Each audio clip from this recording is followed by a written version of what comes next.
ceci est une femme.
The most oft-repeated defense of industrial agriculture is that it is needed to feed the world. This is wrong in so many ways. It is really important to know that industrial agriculture primarily sells commodity crops, not food crops. That's what makes its big money. But the other thing is that there have been peer-reviewed studies by the United Nations, by Michigan State, by other universities and entities around the world that have said, you know what, the only way we're going to feed the world is through medium and small-sized farms that use organic or other sustainable methods. Because that's the only way we're going to get the diversity of foods that we need to feed the world. You cannot feed the world based on those huge monocultures. We know through our loss of topsoil, through our loss of water supply, we know through the poisoning of our wildlife. I mean, 75% of all endangered species on our list are there because of farming and ranching. We know through the destructions of our great river systems. We know through what's happening in, childhood obesity and the epidemic of childhood cancers. We know, and through the brain damage that's happening through the toxins in our food. We know that our industrial food system has caused enormous environmental harm. We know it threatens our health and our children's health. So it's an environmental crisis and it's a health crisis. But I would also say to everyone out there, it's a moral crisis. Every decision that I make, that you make, that your community makes on the foods that we buy, the foods that we feed our children, the foods that we grow, is going to create a different food future.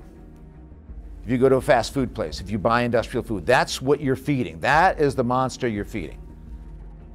So you're not a mere consumer, you are helping create that terrible world that we need to get rid of. Or you're going organic and beyond, you're going non-GMO, making the right choices, going local, appropriate scale, and that is then creating this new food future, the one that we need to have healthy people, to have a humane system, a socially just system, and a healthy planet.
La agricultura en sí es una relación milenaria entre el hombre y la naturaleza.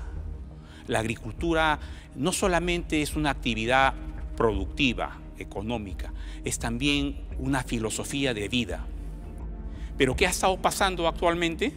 Vemos situaciones en las cuales cosechamos utilizando gran cantidad de agrotóxicos a través del uso de pesticidas de todo tipo, insecticidas, fungicidas, herbicidas, acaricidas. La agricultura se ha convertido como si fuera una actividad de guerra. El ser humano le ha declarado la guerra a todos los componentes del ecosistema, y todo aquello que le resta un poco de lo que podría ser su cosecha, lo ve como un enemigo. Entonces lo que era un insecto ya lo ve como una plaga. A las hierbas naturales ya no lo ve como una hierba natural, lo ve como una maleza. Y lo trata así despectivamente, ¿no? Y trata de eliminarlo. A los pájaros que logran alimentarse algo de las cosechas, también los ve como enemigos y trata más bien de exterminarlos, ¿no? En la naturaleza, cuando no ha sido intervenida por el ser humano, nosotros encontramos una situación muy distinta. Todos los componentes se mantienen en equilibrio. Entonces lo normal, lo natural, siempre ha sido respetar las estaciones del año, consumir los productos de estación. Habían técnicas como para poder conservar y preservar los alimentos, ¿no? Entonces esas cosas también hay que rescatarlas. A veces solamente pensamos que sea orgánico, que no tenga pesticida, y eso está bien, pero también a eso hay que sumarle lo que les comenté, los otros costos. No solamente el costo ambiental, también el costo social que puede ir detrás de todo esto. Cuando uno quiere sentir y vibrar y darse cuenta que uno es parte de la naturaleza, tenemos este gran medio, ¿no? Cultívense, cultiven situaciones, edúquense, y la agricultura es un excelente medio.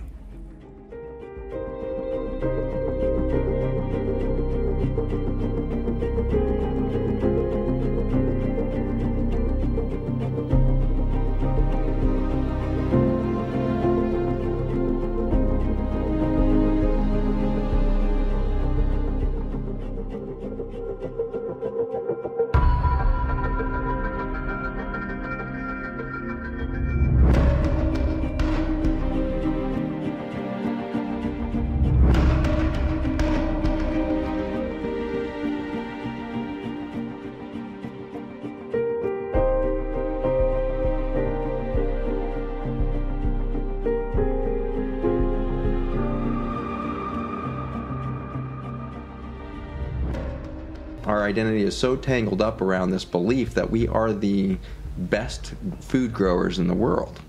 And so to dismantle that belief, that humility that it takes to say, we're growing the worst food on the planet, the least nutrient delivery of any food system in the world perhaps, but there's something more insidious at play that we didn't understand until we were on the ground with these farmers, is that in a culture and in a state where 85 to 90% of the ground is under chemical farming, there is a collective subconscious agreement or contract socially in that farm community that you don't talk about this. You certainly don't tell anybody that your crop yields have been decreasing for 15 years, that you think chemical farming is hurting your children and causing the birth defects that you're seeing in your kids. And certainly, we've seen the most horrendous of disease happening on these farms. These farmers' families are so sick. This is exactly what's happening to all of us under the pressure of the chemicals. And their children have attention deficit, allergies, asthma. So you've got this financial lock-in with banks, you've got health collapse happening in the family, you've got the emotional tension, and then on top of that, you have the community pressure, the peer pressure. And so if you decide to make the jump and stop chemical spraying and go to a regenerative agriculture, you're immediately socially ostracized. And so we can't just be organic certified. That's not enough. We have to go to regen ag standards where we actually build soil, not till soil. And so we need to go to a no-till organic technique. One of the things that I have the highest conviction over now as a scientist is the concept of grace in biology. I think it can best be defined now, in my mind at least, scientifically, which is heal faster than you injure. And that's what we see in the soil, and that's what I get to see in my clinic. I see people who have abused their bodies for decades, and if they just give a pause, They do a couple of short-term fasts, they give their gut a break, they give their immune system a break, they get away from chemicals, they start growing some of their own food. Make these simple little decisions, and suddenly decades of damage is reversed in hours, weeks, months. That's grace at the cellular level. What we're seeing is that within a single growing season, you can go from this dead monoculture of corn or soybean to cover cropping with 16 different species and getting a no-till environment. You'll see the fungal elements, you'll see mycorrhizae in there, the bacterial populations returning to the soil, and you see biodiversity returning in the form of earthworms within a single growing season of rest. The farmers that are making the transition are already seeing improved yields year one of going back to a non-GMO seed. It's so much more lucrative for these farmers. There's enough energy, there's enough food, there's enough soil, there's enough commodities, there's enough resources for everybody on the planet to thrive at a level that's never been experienced in human history. And so our mission is not to inspire the farmers that are currently fighting the good fight, it's to inspire their children to do the right thing and do it differently. Connected to new children who are in the cities, who are in the tech world, wherever they are, connect those kids back, give them a sense of that unity, give them a sense of the oneness, and give us all a sense that this is the inescapable optimism, as we are going to transform, period.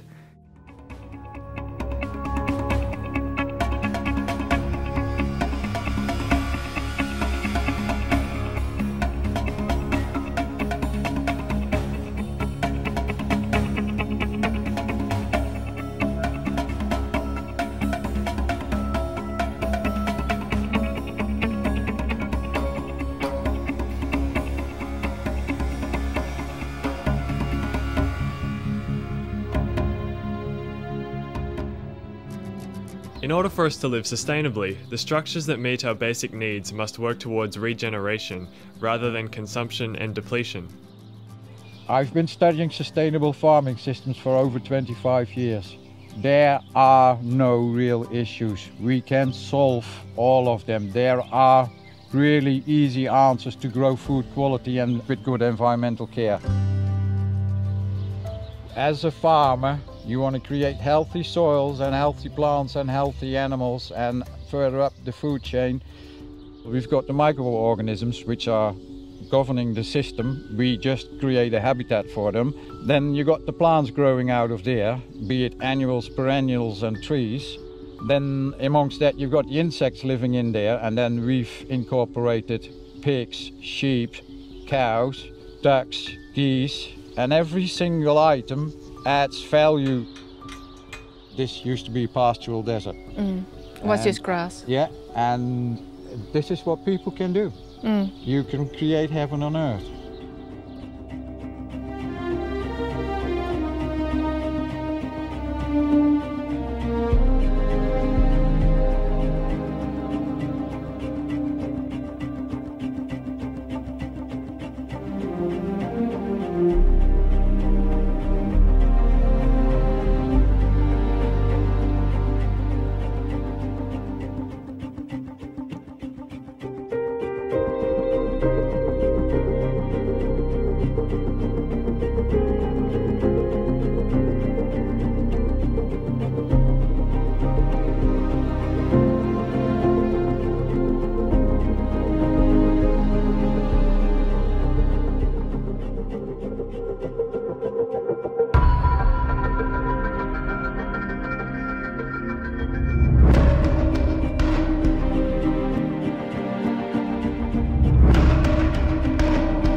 meeting was going to take place to de-escalate tensions between Saudi and Iran.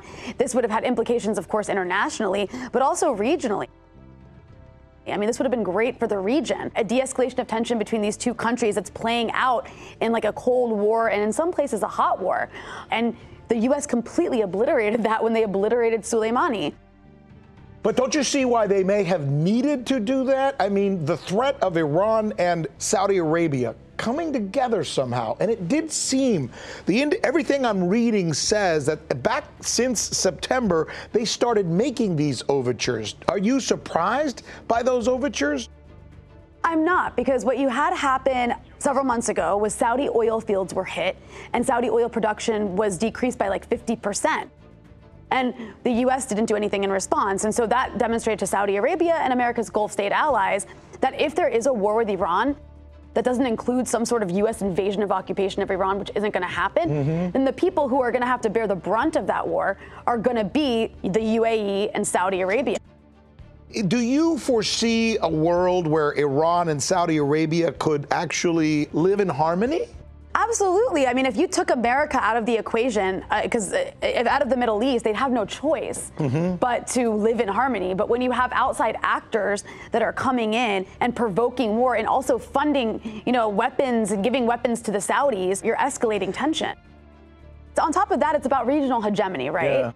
And Iran is a big threat to the U.S. because it forges a path independent of U.S. interests, and that's not allowed.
The United States never forgave Iran for overthrowing the Shah. The U.S. had installed the Shah, and the Iranian people overthrew the Shah in 1979. Well, this was the danger of what some would say a good example, to show that people can overthrow a U.S.-backed dictatorship and can challenge U.S. hegemony, and the Iranians did this. Ever since that time, the U.S. wanted Iran back within its sphere of influence, because the Shah was the U.S.'s bulldog in the Middle East, along with Israel. And so really, it's Iran's independence that really galls the United States, that it is willing to use its own oil for its own purposes without U.S. companies being allowed to profit from that or control their oil. Once Trump backed out of the JCPOA, which is what the nuclear deal is called, and increased sanctions, then he went back to the pre-nuclear deal levels of sanctions, which really, and vowed that he would not allow Iran to sell any oil. And of course, oil is the mainstay of the Iranian economy. Iran is not able to buy foodstuffs. It has been unable to buy medicines. And so people are dying in Iran from hunger, from lack of medicines. This is really an act of terrorism against the Iranian people. They're attacking the civilian population for the political end of trying to encourage the population to overthrow the Islamic Republic. The U.S. now supports 73% of the world's dictatorships, some of which the U.S. actually put into power. Look at Saudi Arabia, which is a monarchy. It's repressive. It beheads people. It supports Al-Qaeda. It is engaged in a genocidal war in Yemen right now. And the US has no problem not just tolerating them, but even arming them to the teeth. I mean, really what the US resents is that Iran would deign to try to have any influence within its own region of the world. Of course they have that right. If you look at a map, Iran is bordered by about 17 different countries, most of which are hostile and most of which have US military bases. It's Iran that's under attack, let's face it. And it's just this bizarre thing that the US can go to the Persian Gulf, send military vessels there, military equipment, and somehow say Iran is threatening us. The US's position is it governs the world and has dominion over the world, and a country like Iran can't even have a little influence over its own region of the world, which is just crazy. I find American people in general to be the most ideologized people in the world. We think we have a free press and that our education system is really great and that it doesn't propagandize us, but that's just not true. We've been led to believe that we're an exceptional nation, that we are unique in our freedoms and our democracy, and that we have the right, therefore, to spread democracy and freedom around the world, even if that we have to kill 1 million people in a place like Iraq to do it. And that's why the American people really have to oppose this and make it clear they don't want this. And make it clear they're not going to reward Trump with another term if he engages in a war.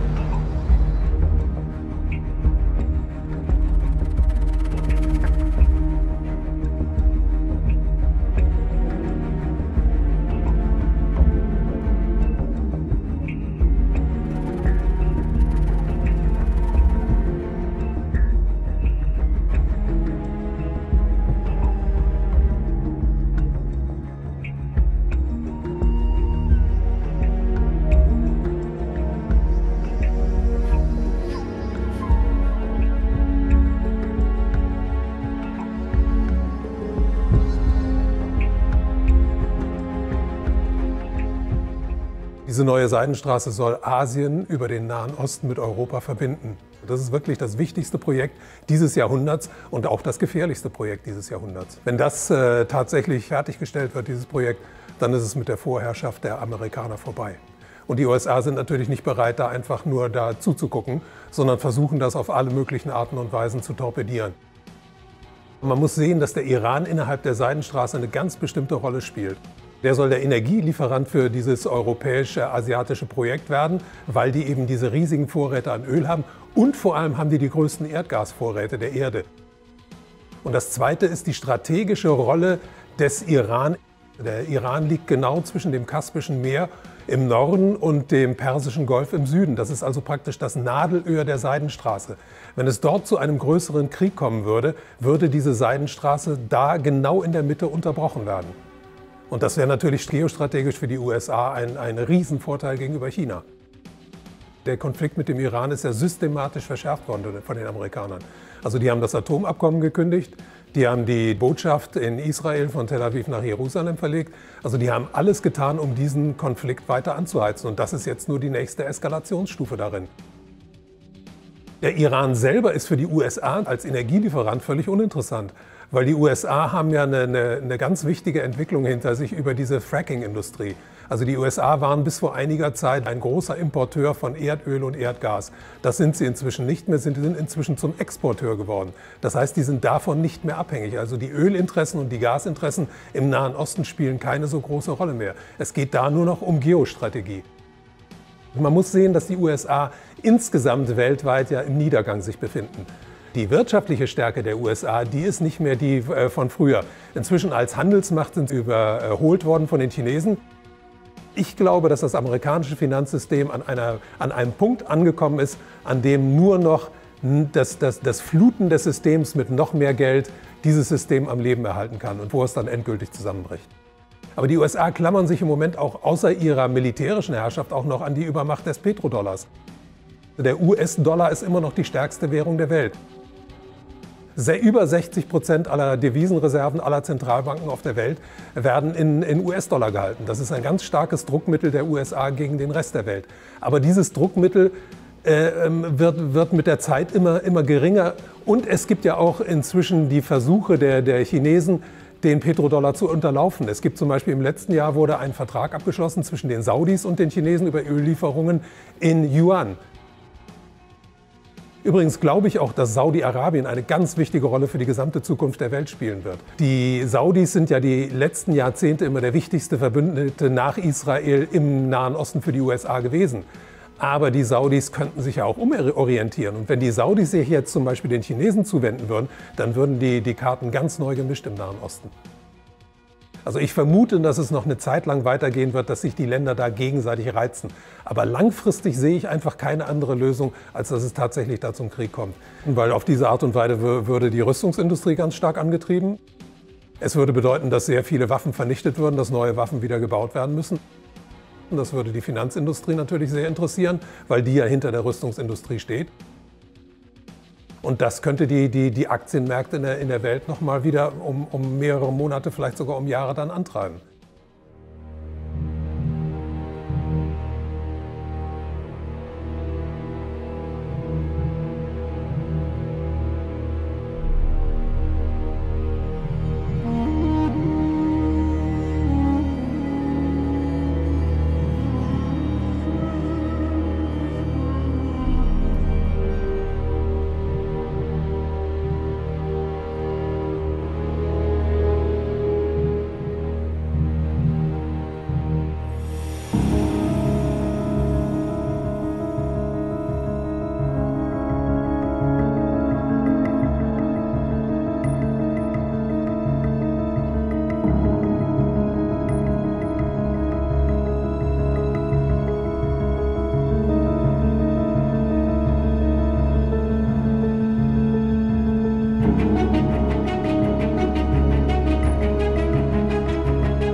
Well, I met him and he told me that I'm #1 in the world in Facebook. He sat down, he said, "Congratulations, you're #1." And I said, "That's very nice. It's always nice to be #1. You know who #2 is? Modi of India. Yeah. But he has 1.5 billion people. I have 350.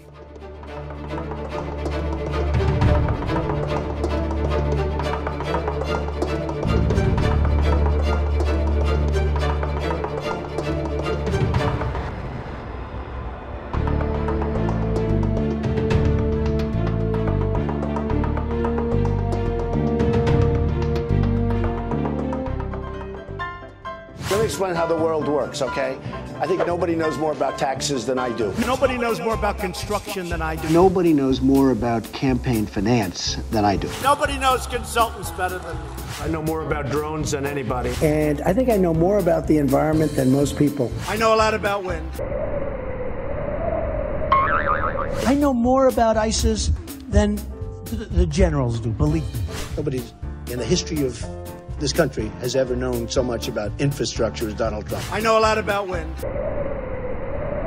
I understand the power of Facebook maybe better than almost anybody. I know more about courts than any human being on earth. Nobody knows more about banks than I do. Nobody knows more about trade than me. I understand politicians better than anybody. Nobody knows politicians better than me. I think I know more about the other side than almost anybody.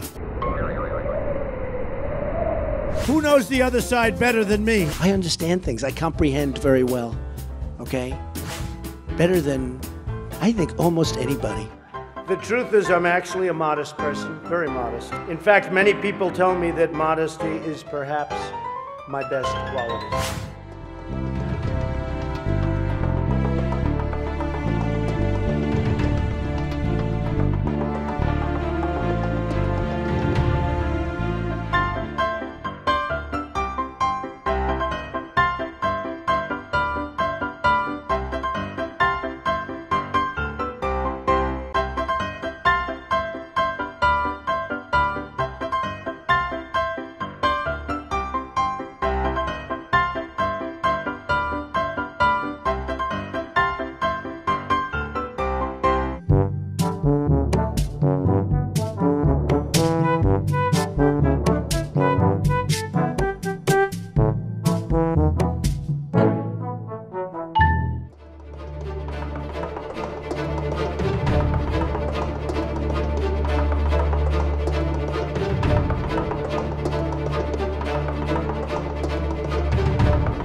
Family has had plenty scandals in their time, but right now they're going through an unprecedented crisis. The Queen summoned everyone to a private meeting for an emergency royal summit. This was a crisis summit. At the end of that, they released that statement where she says the royal family is extremely supportive of Harry and Meghan's desire to create a new life. First of all, statements that come out of not the palace, but the Queen herself are rare. Something that actually suggests feeling is even more rare. But that's where we are right now. Why would Harry and Meghan want out of a life that so many people dream of having? For me and for my wife, you know, of course there's a lot of stuff that hurts, especially when the majority of it is untrue. I will not be bullied into playing a game that killed my mum. It's hard. It's not enough to just survive something, right? Like, that's not the point of life. You've got to thrive, you've got to feel happy, and I think I really tried to adopt this British sensibility of a stiff upper lip. But I think that what that does internally is probably really damaging. The reality of being a royal couple has been far from a fairy tale. Meghan and Harry are on their way to a new life, but now everyone is wondering what they'll do to support themselves without any of that royal cash. Prince Harry caught on camera touting his wife's voice acting skills to Disney CEO Bob Iger. It happened last summer in London. Meghan was just steps away while the prince made his pitch.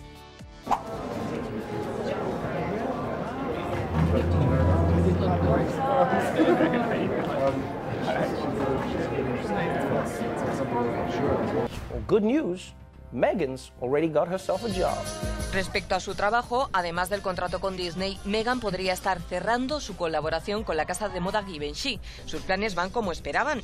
En esta jugada de ajedrez, los duques han avanzado varias casillas, pero es importante recordar que la reina se puede mover libremente por todo el tablero.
Willkommen in Livermore, Kalifornien, der Heimat der ältesten Glühbirne der Welt.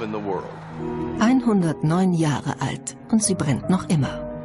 Eine Webcam schickt rund um die Uhr Bilder von der Livermore-Glühbirne ins Internet.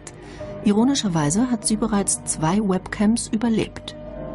Den Glühfaden hat Adolphe Chaillet erfunden. Er war langlebig.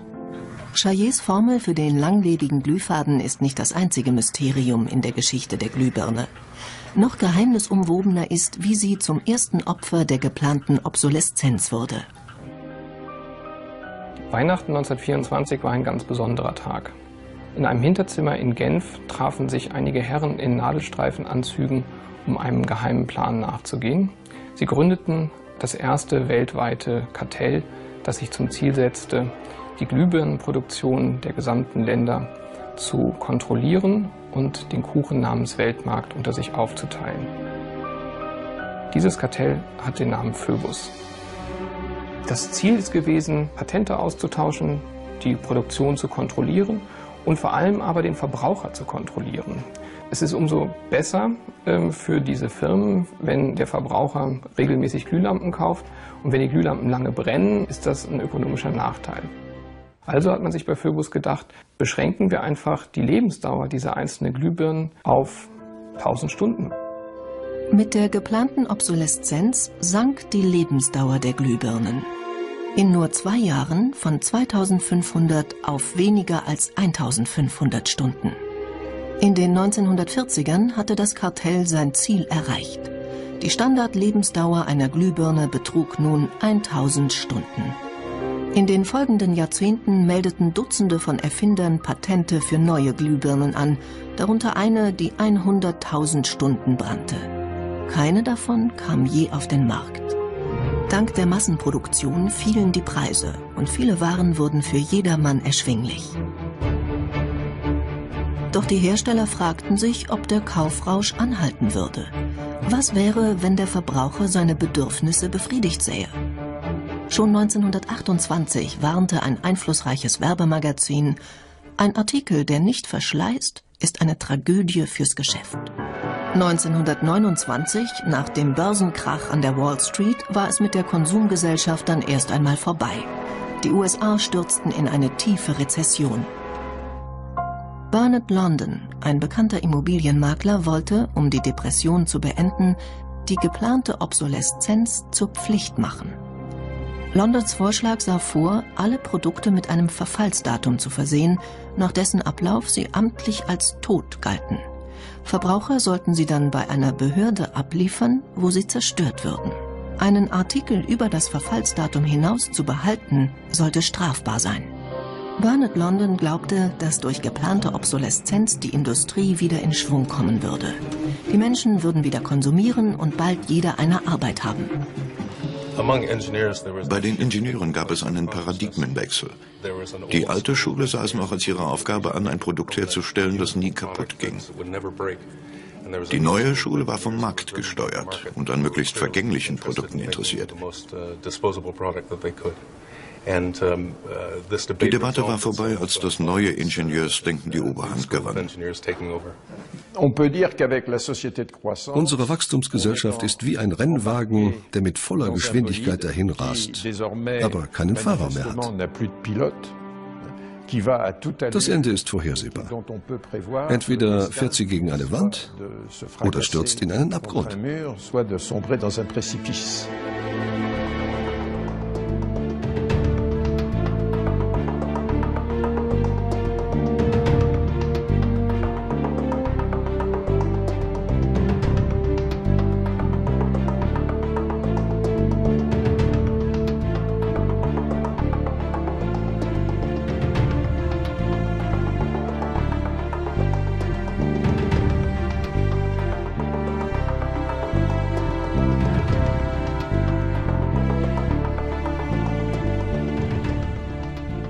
Ahora tenemos diferentes clases de obsolescencia. La obsolescencia por defecto, incompatibilidad, psicológica y ecológica.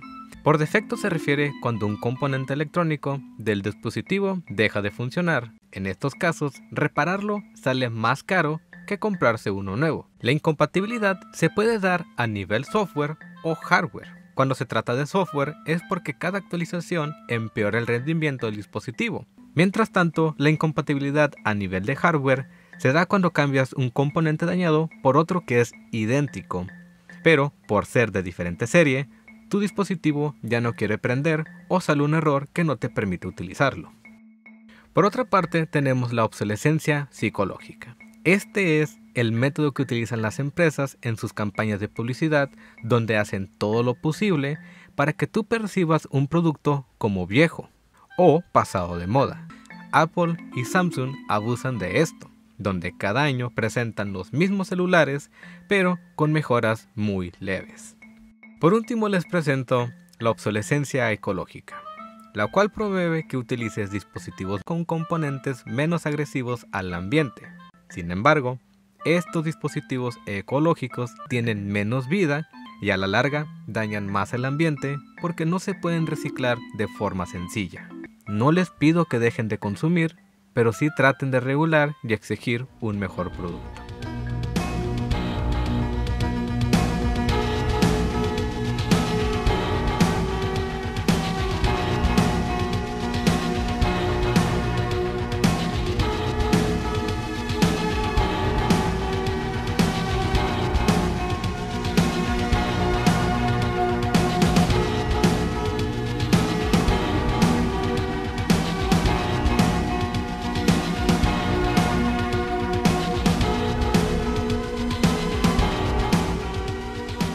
Silicon Valley has been driving the U.S. economy for years now.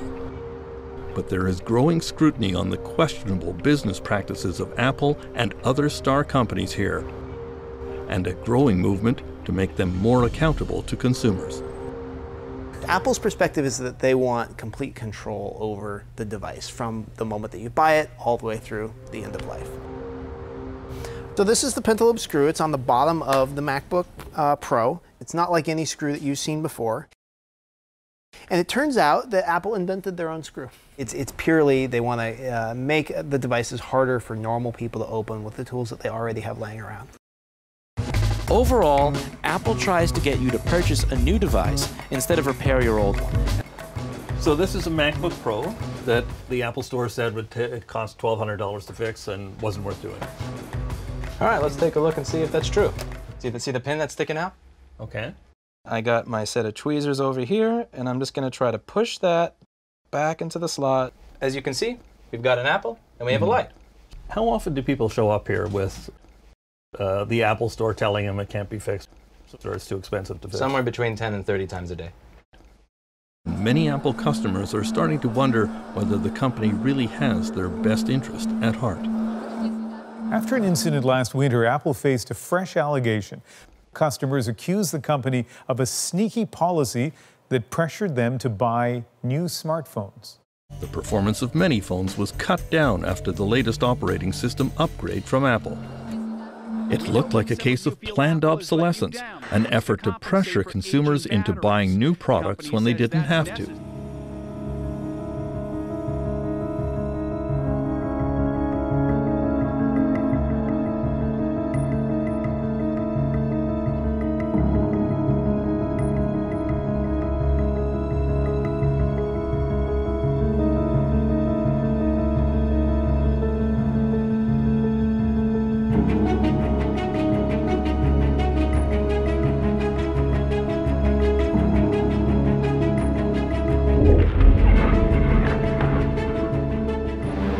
Thick, toxic, unbreathable. Around the wastelands of the Agbogbloshie scrapyards, the smoke never clears. Copper, aluminium, it's all there for the taking. Yeah, it's burning place. We are burning waste and aluminium. Awal's been stripping waste for 6 years, selling by weight the metal he recovers. He makes 15 cedis a day, less than €3, while facing constant hazard. It's difficult to put a figure on how many work here, but several thousand at least. According to a US study, Agbogbloshie is among the top 10 most polluted sites on the planet. Cadmium, lead, mercury and arsenic are permanently present in the soil, sometimes at levels 100 times greater than international safety standards. Cars, computers, mobile phones, televisions. All manner of electronic devices that end up here are painstakingly sorted, stripped, and dismantled. You can find anything in the rubbish here, but it's the electronic waste that's the most sought after for the metals it contains. Most of it comes from outside Ghana. The European Union has strictly prohibited the export of e-waste. Yet around 350,000 tons, the equivalent of 2.5 billion smartphones, leave Europe illegally every year. In the meantime, the waste burners will go on burning, despite the risks to their health, despite the risks for the environment. It's their livelihood.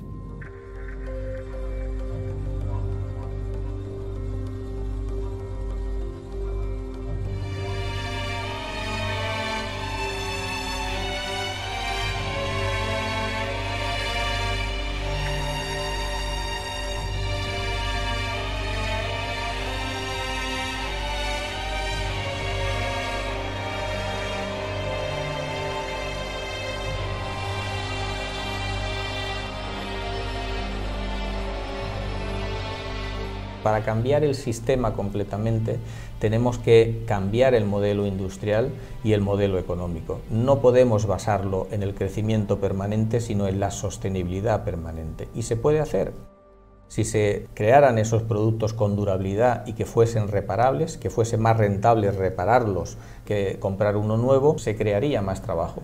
Y más trabajo local, evidentemente. No nos tendríamos que endeudar para comprar 5 y 6 lavadoras, 5 o 6 televisores durante toda nuestra vida, ¿no?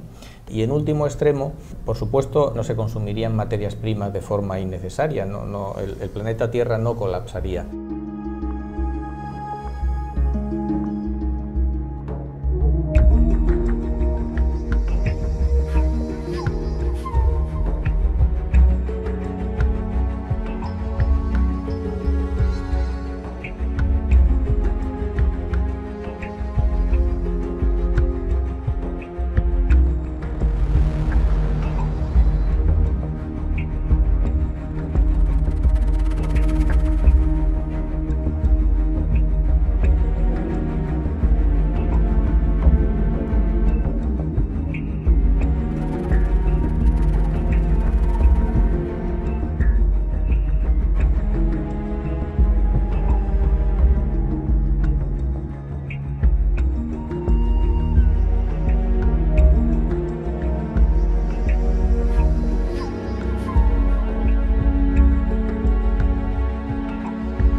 Por medio de 3 diferentes cámaras de monitoreo volcánico, se registró cómo un objeto cruza sobre el coloso de fuego y se aleja rápidamente.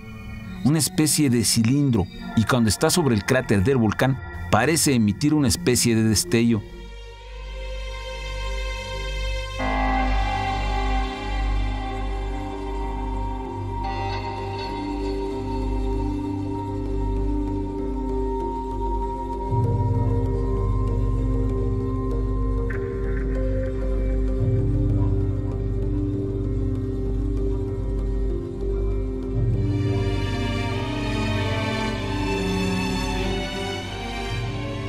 We were seeded here from various star nations. In this premise, genetic and ethnic diversity is explained. It also covers the differences in our blood types. Perhaps some star nations have people with predominantly red hair and freckles, while others have dark-skinned inhabitants. Maybe some, such as the Pleiadians, have blonde hair and blue eyes. Perhaps we would look at ourselves differently if we saw a planet inhabited by various star nations, versus segregating ourselves from one another through patriotism, nationality, and prejudice.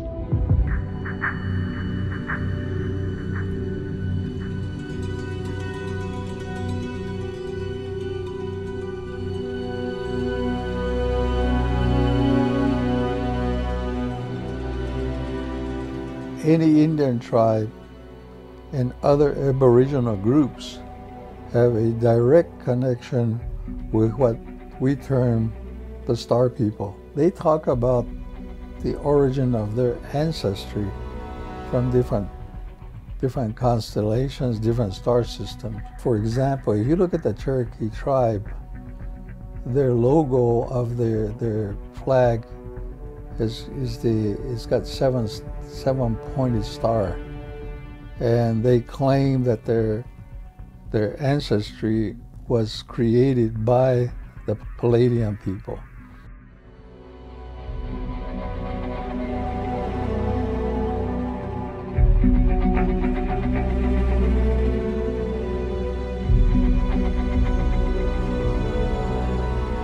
It's really our minds that are locked into the 3D and into like a materialistic view of reality.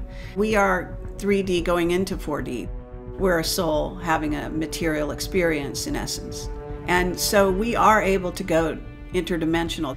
That's part of this package that we call humanity, the human vehicle that we operate and we exist within. Humans always tend to think that we're the only game out there.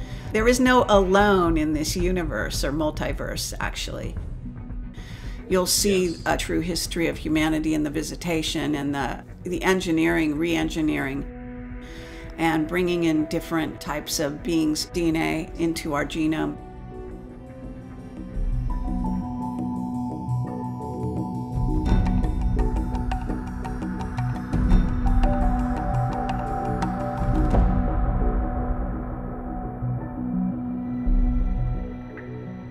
Earth has been inhabited and has been used as a way station, a port of harbor for space-traveling extraterrestrial star nations for millions of years. And many of us have direct spiritual reincarnational history with many of these star nations. Humanity is made up of at least 22 different extraterrestrial races, a genetic lineage to other star nations.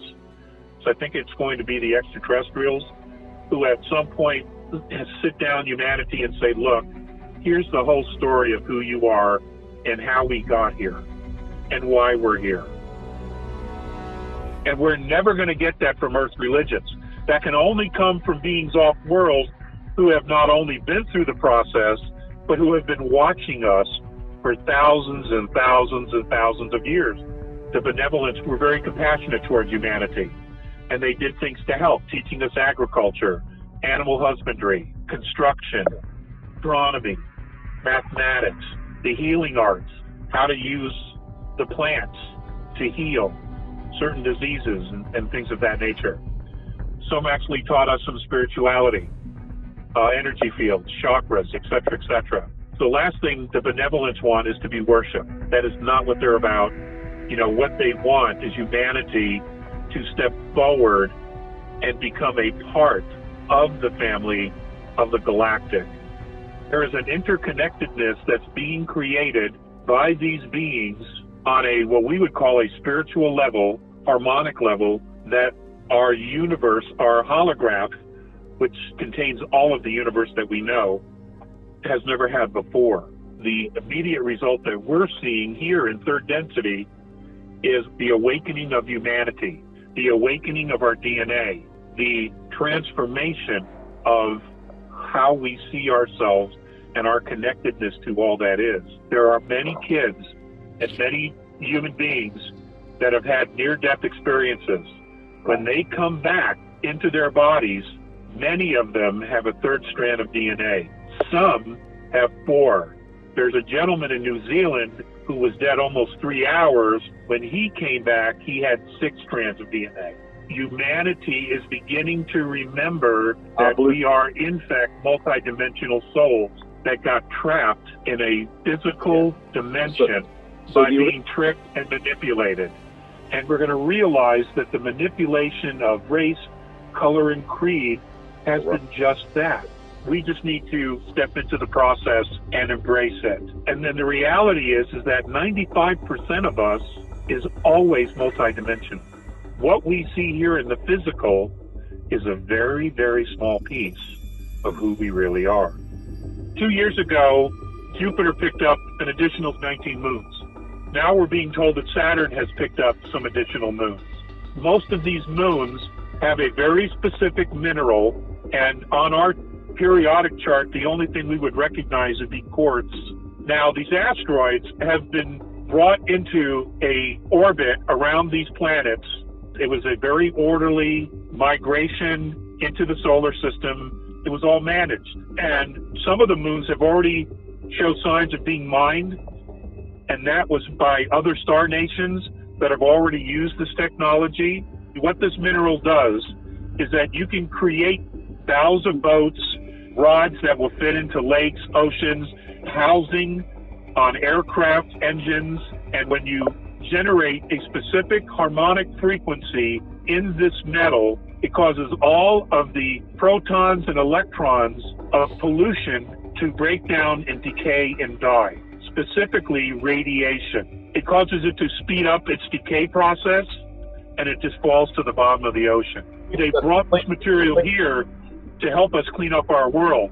Whenever this process truly begins, they're going to want us to take responsibility for not only the mining, but also the manufacturing and the cleaning of our environment to get everyone involved in this process. And it will help us to re-engage with our home planet, because most of us have detached from nature almost completely.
Life can be very complicated and difficult when people are grasping all the time. And I think when we're constantly achieving something new instead of celebrating what is, we become less and less satisfied.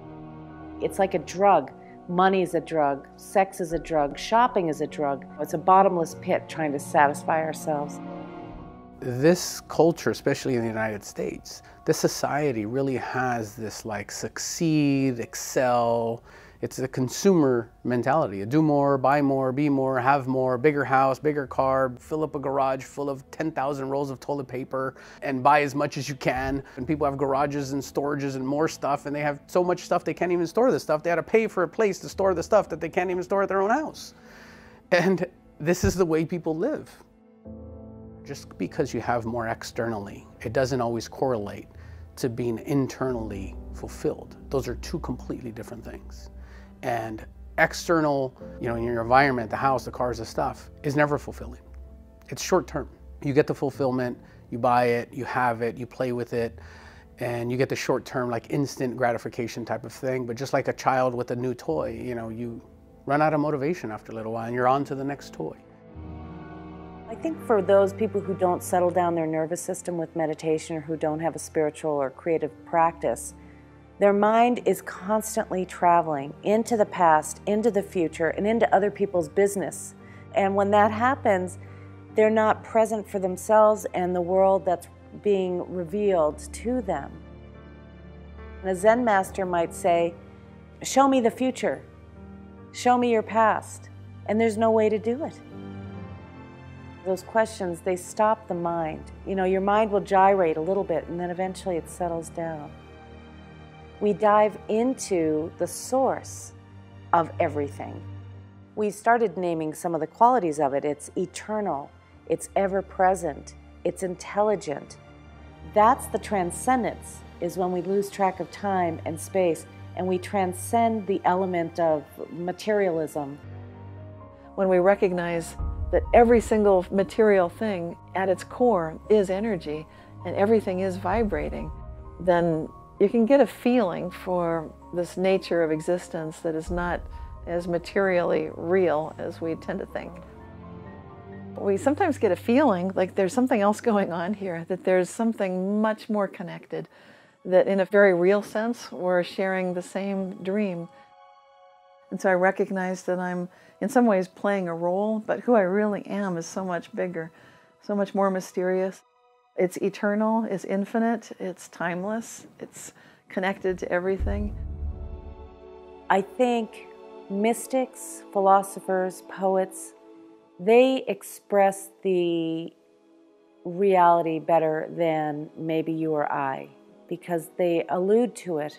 And that's the same with waking up to that which is looking through your eyes. You can call it anything you want. Some people call it self with a capital S. Some people call it spirit, God, soul, the Great Spirit, consciousness itself. It's that which animates all of this. It's what's residing at your deepest level. In some ways, experiencing a dark time, in some ways, we're experiencing a renaissance. And so there's some threats to our existence right now. But we also have more and more people who are paying attention and more people who are looking for solutions in areas that we didn't look before. Get out there and do something nice for somebody and don't expect anything in return. Be kind. People need it. If we remember that the people who we complain about are human, that underneath their beliefs and ideologies, they're human beings, it opens up our ability to hear one another. We are the creation of the forces of life, living as long as the universe stays, which is forever, through the galaxy's nights and days.